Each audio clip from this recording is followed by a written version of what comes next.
हाय मित्रांनो, आजच्या या कहाणीत तुमचं स्वागत आहे. माझं नाव आकांक्षा आहे आणि माझं नुकतंच लग्न झालंय. लग्नानंतर मी अशा घरात आले, जिथे एकही बाई नव्हती. मी दिसायला खूपच सुंदर, हसीन आणि श्रीमंत घराण्यातली मुलगी होते. जेव्हा मी 10वीत होते, तेव्हा माझ्या आईवडिलांनी माझं लग्न ठरवलं होतं. आता मी 12वीत आले होते आणि माझं लग्न दीपेशशी झालं. लग्नाच्या पहिल्या रात्रीच दीपेशला कामासाठी शहरात जावं लागलं. पण लग्नाच्या पहिल्या रात्रीनंतर जेव्हा मी सकाळी उठले, तेव्हा माझ्यासमोर सासरेंना पाहिलं. मी त्यांना माझ्या खोलीच्या बाथरूममधून बाहेर येताना पाहिलं. लग्नानंतर काही दिवस मी गप्प शांत राहिले, कारण मला सासरेंसमोर बोलायला भीती वाटायची.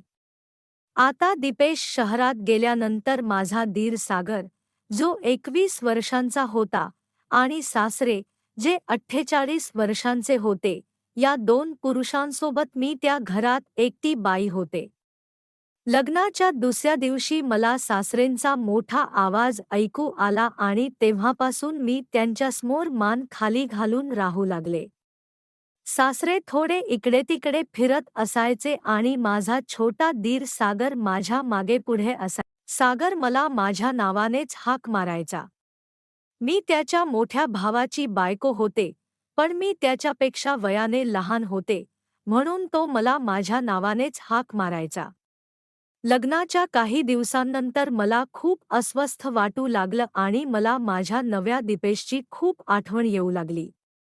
त्यावेळी मी अशा परिस्थितीत होते की मी माझ्या खोलीबाहेर घरात जाऊ शकत नव्हते, कारण घरात दोन पुरुष होते. त्या दिवशी दुपारचं जेवण बनवताना अचानक माझ्या पोटात दुखायला लागलं आणि मी रडायला लागले. माझ्या रडण्याचा आवाज ऐकून सागर स्वयंपाकघरात आला. त्याने विचारलं, "वहिनी, तुम्ही असे का रडताय?" मी त्याला सांगू शकले नाही की मी का रडत होते, पण मग मला वाटलं की कदाचित सागर माझं रडणं थांबवू शकेल. मग मी त्याला माझ्या रडण्याचं कारण सांगितलं. मी म्हणाले, "मला माझ्या नव्याची खूप आठवण येते."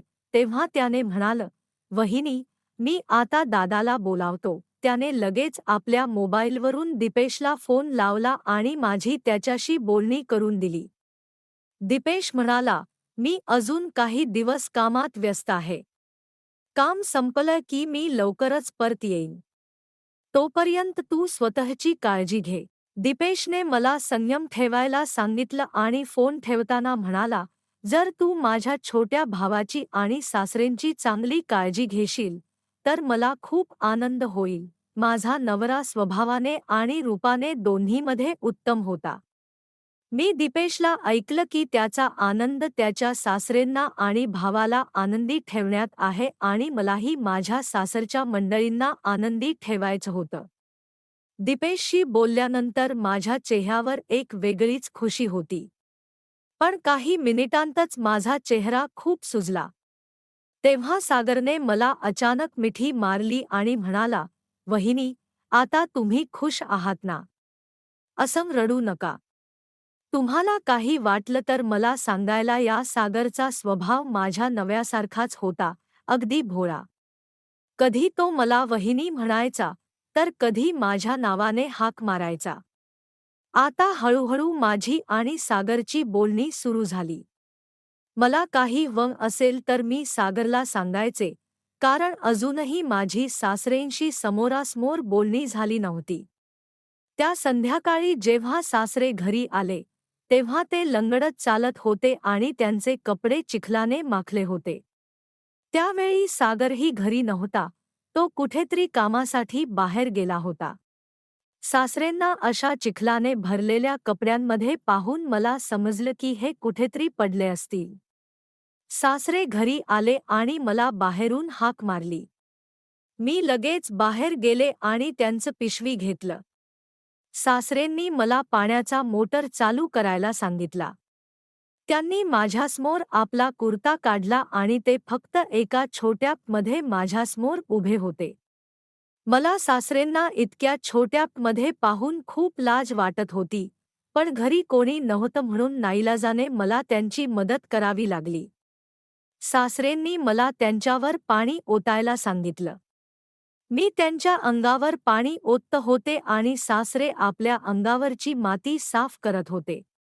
मी पाणी ओतत असताना आमच्या दारापाशी एक माणूस गेला आणि मला वेगळ्या नजरेने पाहत होता.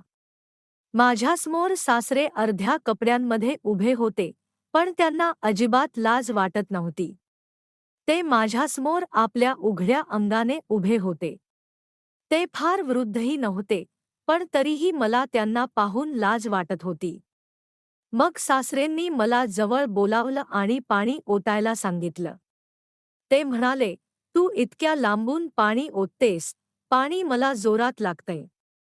जवळ ये आणि उभी." मी त्यांच्या जवळ गेले आणि पाणी ओतायला लागले, तेव्हा त्यांनी मला त्यांच्या पाठीची मळ साफ करायला सांगितली. मी सासरेंच्या पाठीला घासायला सुरुवात केली आणि वेळोवेळी ते माझा हात पकडून म्हणायचे, "इथे साफ कर, हा हात फिरव." मी सासरेंचा हात माझ्या हाताने बाजूला करत होते. तेवढ्यात सागर घरी आला. त्याने मला वेगळ्या नजरेने पाहिलं आणि माझ्या हातातून पाण्याचा पाईप घेतला. मग तो म्हणाला, "मी सासरेंच्या अंगावर पाणी ओतेन. वहिनी तुम्ही घरात जा." मी सासरेंच्या अंगावर पाणी ओतताना चांगलीच भिजले होते, म्हणून घरी येऊन मी माझ्या खोलीत गेले आणि भिजलेली साडी बदलली. दुसरी साडी घालून मी खोलीतून बाहेर पडणारच होते, तेवढ्यात माझ्या खोलीचा दरवाजा वाजला. मी दरवाजापाशी गेले, तेव्हा मला बाहेर भिजलेल्या पायांचे ठसे दिसले. त्या ठशांकडे नीट पाहिलं, तर ते सागरच्या खोलीकडे जात होते. मग मला समजलं की मी साडी बदलत असताना सागर मला लपून पाहत होता. आता मला सागरवर संशय यायला लागला, पण फक्त संशयावरून मी त्याला काही बोलू शकत नव्हते. आणि मला त्या घरात आलेला फार वेळही झाला नव्हता की मी कोणाला काही बोलू शकेन. मग मला वाटलं की तो कदाचित माझ्या खोलीबाहेरूनच गेला असेल. त्या रात्री मी सासरे आणि सागर यांच्यासोबत जेवण करत होते, तेव्हा अचानक सासरेंनी माझा हात पकडला आणि मला रात्रीच्या जेवणासाठी आपल्या जवळ बसवलं. मग ते म्हणाले, "आता तू या घराची मुख्य व्यक्ती आहेस. तू आमच्यासोबत जेवण करू शकतेस." मग ते बसून आणखी काही बोलायला लागले. ते म्हणाले, "सुने, तू मला आजोबा कधी बनवणार? मला लवकरात लवकर माझ्या नातवाचा आवाज या घरात ऐकायचा आहे." त्यांना माहीत नव्हतं का की ते कशाबद्दल बोलत होते. त्यांना माहीत नव्हतं का की त्यांचा मुलगा लग्नाच्या पहिल्या रात्रीपासून शहरात गेलाय. आता मी एकटी कशी गरोदर राहणार? मी त्यांच्याशी पुढे बोलले नाही, फक्त मान हलवली. मला वाटलं की कदाचित सासरे आणि सागर यांना माझ्याशी काही बोलायचं असेल. तेव्हाच सासरेंनी माझ्यासमोर नातवाचा विषय काढला. मला वाटलं की माझा नवरा दीपेश लवकरच घरी येईल आणि मला सरप्राईज देणार असेल, म्हणून मी सासरेंच्या बोलण्याला फारसं मनावर घेतलं नाही. सासरेंनी मला दीपेशबद्दल काहीच सांगितलं नव्हतं की त्याच्यासोबत काही झालंय. मी त्यांना काही प्रश्नही विचारला नाही. रात्रीच्या जेवणानंतर सासरेंनी मला त्यांच्या पायांची मालिश करायला त्यांच्या खोलीत बोलावलं. त्यांचा छोटा मुलगा, सागर, घरी असूनही त्यांनी मलाच बोलावलं. मी त्यांच्या खोलीत गेले, तेव्हा ते माझ्यासमोर शर्ट घालता बसले होते. मी खोलीत गेल्याबरोबर त्यांनी माझ्यासमोर आपली गुडघ्यापर्यंत खाली ओढली आणि मला त्यांच्या पायांची मालिश करायला सांगितलं. मी सासरेंच्या पायांना तेल लावायला सुरुवात केली, तेव्हा ते माझी प्रशंसा करायला लागले. ते म्हणाले, "सुने, तुझा स्पर्श खूप छान आहे." मग सासरे बडबडायला लागले. ते जे काही बोलत होते, त्यावर मी फक्त मान खाली घालून होकार देत होते. पण जेव्हा मी वर पाहिलं, तेव्हा मला दिसलं की सासरे डोळे बंद करून माझ्या हाताच्या स्पर्शाचा आनंद घेत होते. त्यांच्या चेहऱ्यावरचे भाव काही वेगळेच दिसत होते. मग मी त्यांच्या खोलीतून बाहेर जायचं ठरवलं आणि सागरला हाक मारली. तेव्हा सासरे म्हणाले, "ऐक सून, मला माहीत आहे की तू सागरला आठवतेस, पण आता त्यालाही काम करावं लागेल. पण तू अजिबात घाबरू नकोस.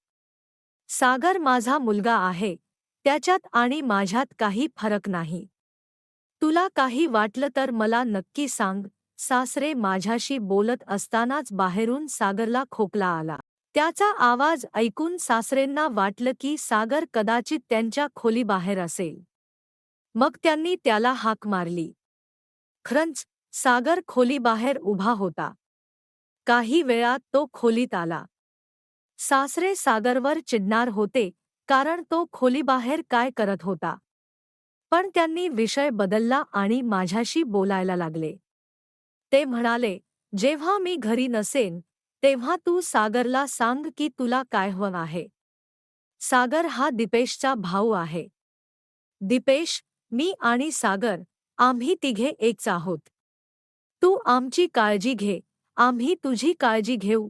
सासरेंच्या दृष्टीने काळजी घेणं म्हणजे काहीतरी वेगळंच होतं आणि मला हळूहळू त्याची सवय होत होती. म्हणून मी त्यांना नमस्कार केला आणि माझ्या खोलीत निघून गेले. दुसऱ्या दिवशी सकाळी जेव्हा मी उठले, तेव्हा पाहिलं की सागर माझ्या शेजारी झोपला आहे.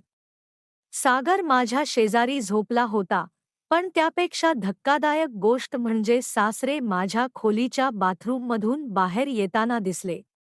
काल रात्री त्यांनी मला सांगितलं होतं की आम्ही दोघे तुझ्यासाठी दिपेशसारखे आहोत, आणि आज मला त्यांच्या बोलण्याचा अर्थ समजला. या घरात माझ्यासोबत नेमकं काय चाललंय, मला काही कळत नव्हतं. सासरे माझ्या खोलीतून बाहेर गेले, मग मी डोळे पूर्ण उघडले आणि उठून बेडवर बसले. जागा होताच मी सागरलाही उठवलं आणि म्हणाले, सागर, तू इथे कुठे आलास आणि झोपलास? सागर म्हणाला, अरे वहिनी, घाबरू नका.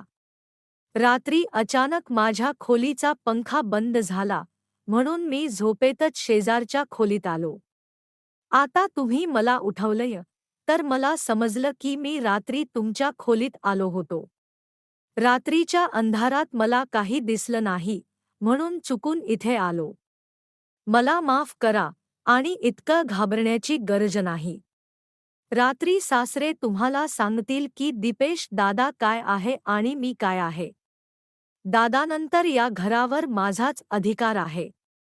घरावर अधिकार असण्याबरोबरच या खोलीवरही माझा अधिकार आहे. मी सागरला चांगलं समजले, पण तो बोलण्यात खूपच उर्मट होता.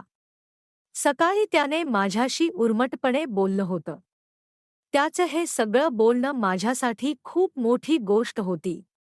म्हणून मी माझ्या नव्या दिपेशला त्याच्या छोट्या भावाच्या वागण्याबद्दल सांगणार होते. आता मी दिपेशच्या घरी येण्याची वाट पाहत होते. लग्नानंतर ही माझी आनंदी सकाळ नव्हती, तर एक गोंधळलेली सकाळ होती.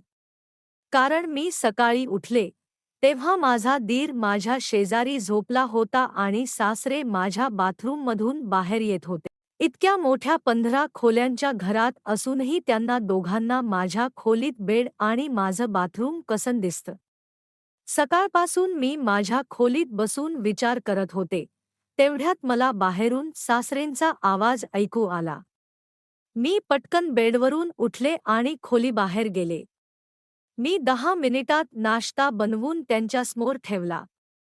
नाश्ता करताना सासरेंनी सागरला सांगितलं, दुपारी जेव्हा प्लंबर मिस्त्री बाहेरच्या बाथरूमचं नळ तपासायला येईल, तेव्हा तू घरीच थांब.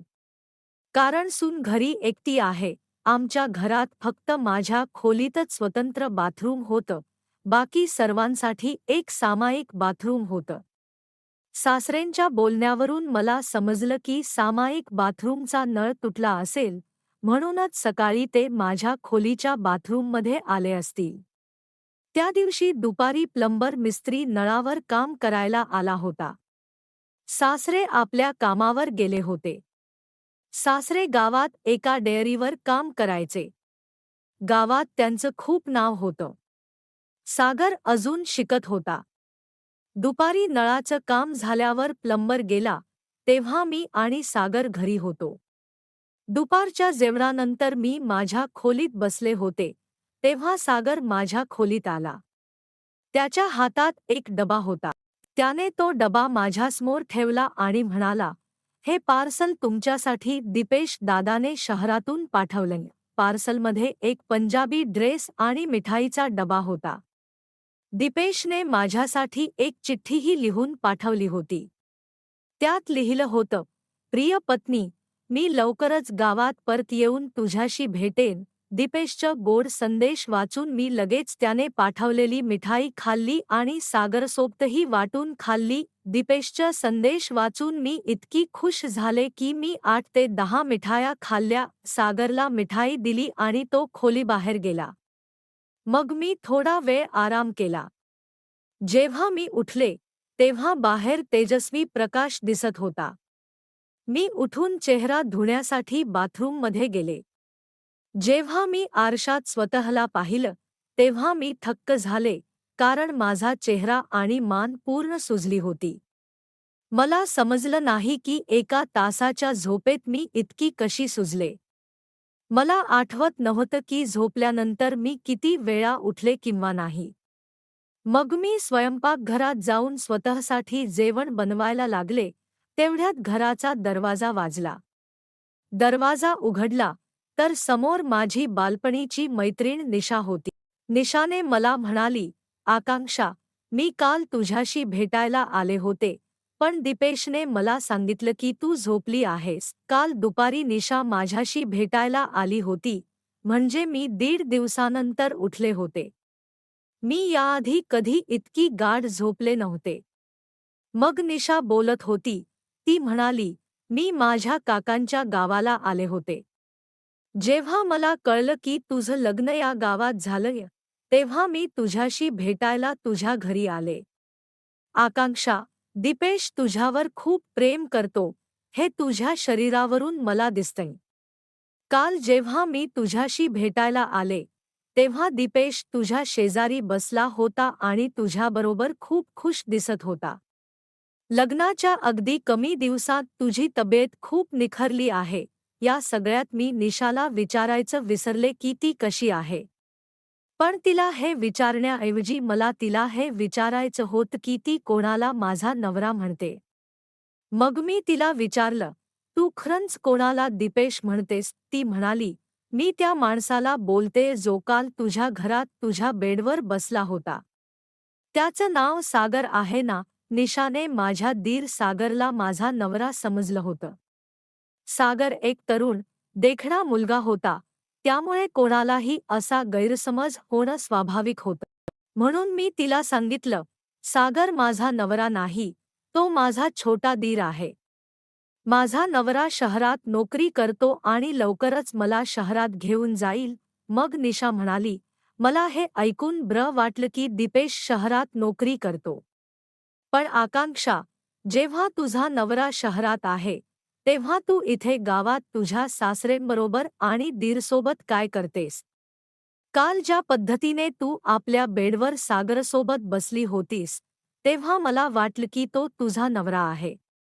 इतक्या मोठ्या घरात एकटी बाई आहे, हे सगळं पाहून मला वाटतं की तुला इथे सावध राहायला हवं.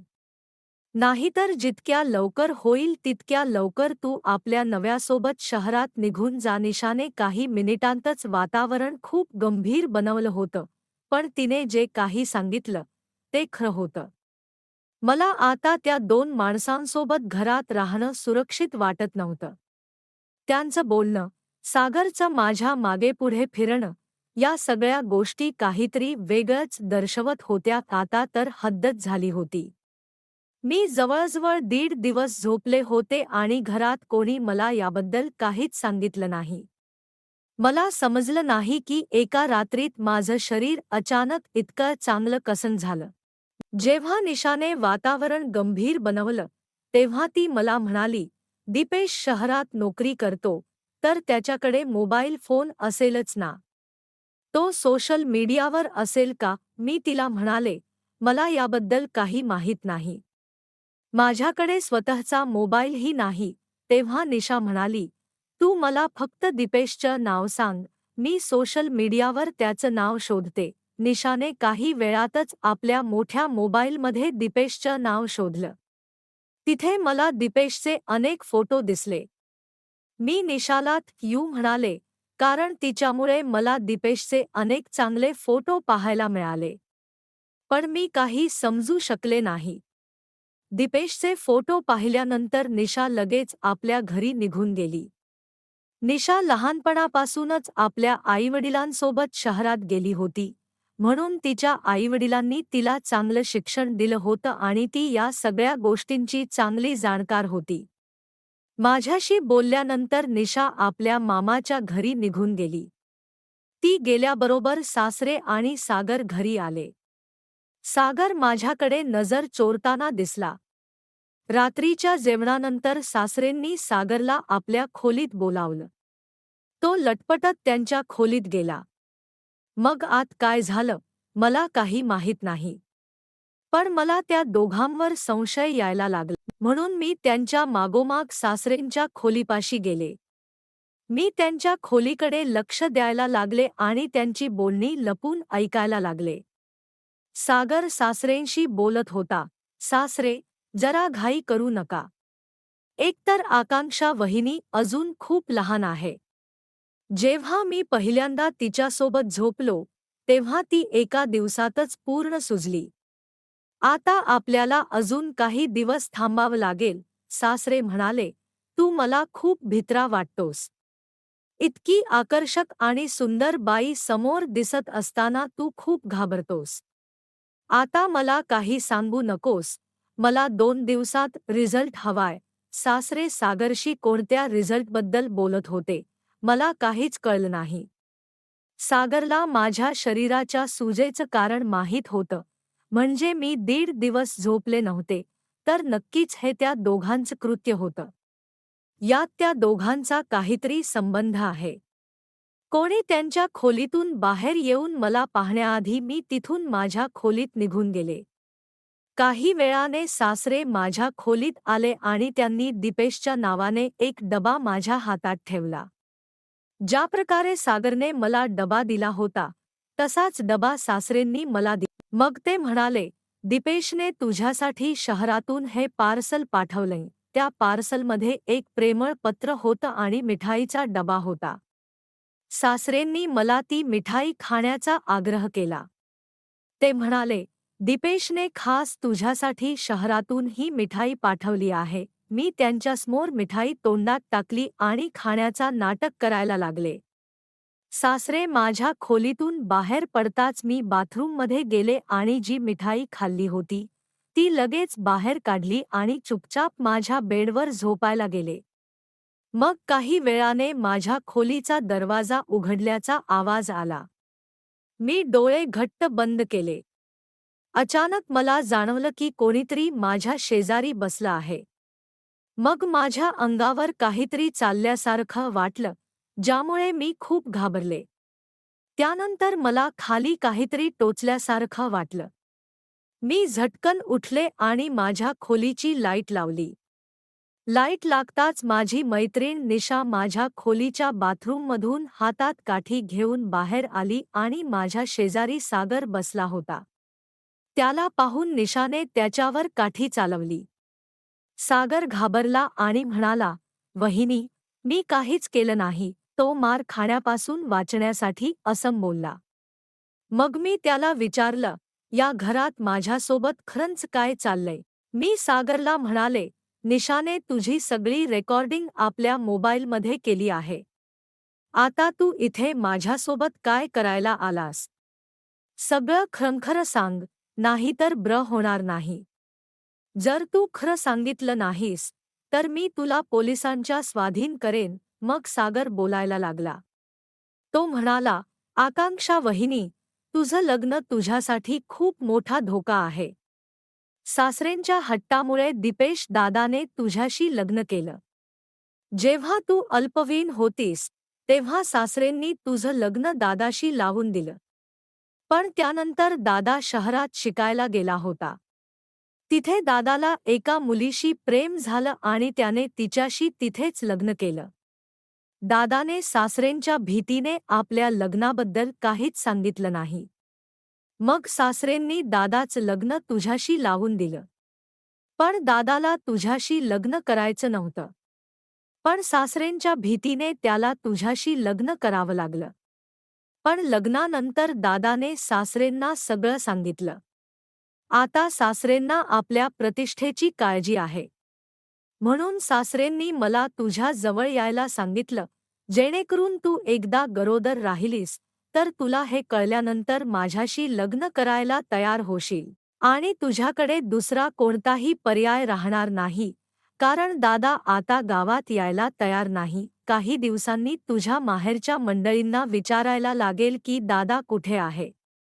त्याआधी बदनामी होऊ नये म्हणून सासरे आपलं डोकं खाली घालतील, जेणेकरून लोकांना वाटेल की सून वाईट निघाली, ती आपल्या दीरसोबत रंगरेली खेळते आणि त्याच्या मुलाची आई होणार आहे. अशा प्रकारे बदनामी फक्त तुझीच होईल, सासरेंची नाही. म्हणून सासरेंनी हा सगळा खेळ रचला आहे. दादाने तुझ्यासाठी शहरातून कोणतंही पार्सल पाठवलं नव्हतं. 2 दिवसांपूर्वी जे पार्सल मी तुझ्यासाठी आणलं होतं, ते सासरेंनी मला दिलं होतं. ती चिठ्ठी सासरेंनीच लिहिली होती आणि मला माहीत नव्हतं की सासरेंनी त्या मिठाईत कोणतं औषध टाकलं होतं.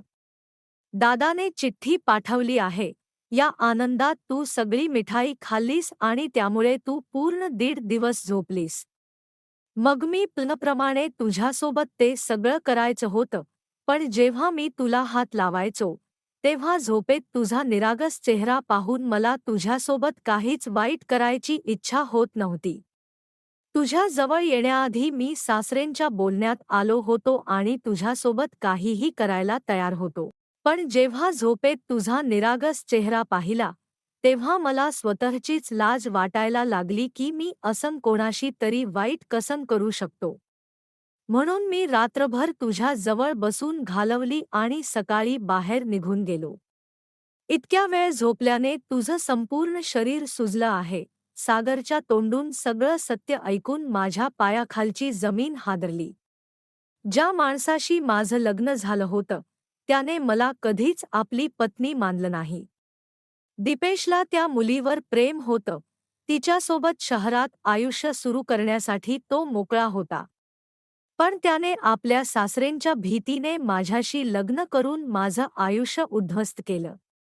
सासरे आपल्या बोलण्यावर आणि मानावर ठाम राहिले. जर सासू असती, तर एकदा या लोकांच्या बोलण्याऐवजी आपल्या मुलाचं म्हणणं प्रेमाने आणि समजुतीने ऐकलं असतं, तर हा सगळा गोंधळ झाला नसता. काल दुपारी मी निशाच्या मोबाईलमध्ये दीपेशची सोशल मीडिया प्रोफाईल पाहिली होती. त्यात मी त्याच्या एका मुलीसोबतचे फोटो पाहिले होते आणि तेव्हाच मला कळलं की काहीतरी गडबड आहे. मग मला वाटलं की आता माझं आयुष्य उद्ध्वस्त होईल. पण सागरने असं होऊ दिलं नाही. त्याने माझ्याबद्दल आणि स्वतःबद्दल विचार न करता, लोक काय म्हणतील याचा विचार न करता माझ्याशी लग्नाचा प्रस्ताव ठेवला. सागरने माझं आयुष्य उद्ध्वस्त न करता माझ्याशी लग्नाचा प्रस्ताव ठेवला, म्हणून मी त्याच्याशी लग्नाला तयार झाले. मग सागरच माझं आयुष्य बनला आणि माझ्याशी लग्न केलं. आमच्या लग्नानंतर सासरेंनी दीपेशला माफ केलं नाही. मीही सासरेंना समजले की त्यांच्या जुन्या विचारांनी त्यांना अशा परिस्थितीत आणलं होतं. म्हणून मी सासरेंना माफ केलं आणि आता आम्ही तिघे आनंदाने आमच्या घरात राहू लागलो. 1 वर्षानंतर मी सासरेंना आजोबा बनवलं. एक गोष्ट लक्षात ठेवा, लोक काय म्हणतील याचा विचार करण्याऐवजी तुमची मुलं काय वाटतात आणि त्यांना काय हवं आहे याचा विचार करा. कधी कधी आईवडिलांसोबत असं होतं की ते आपल्या इच्छेनुसार आपले विचार आपल्या मुलांवर लादतात. म्हणून आधी मुलांचा विचार करणं महत्त्वाचं आहे. तर मित्रांनो, मला आशा आहे की तुम्हाला ही कहाणी आवडली असेल. जर तुम्हाला ही कहाणी आवडली असेल, तर या व्हिडिओला लाईक करा आणि अशाच कहाण्या ऐकण्यासाठी आमच्या चॅनेलला सपोर्ट करा. धन्यवाद.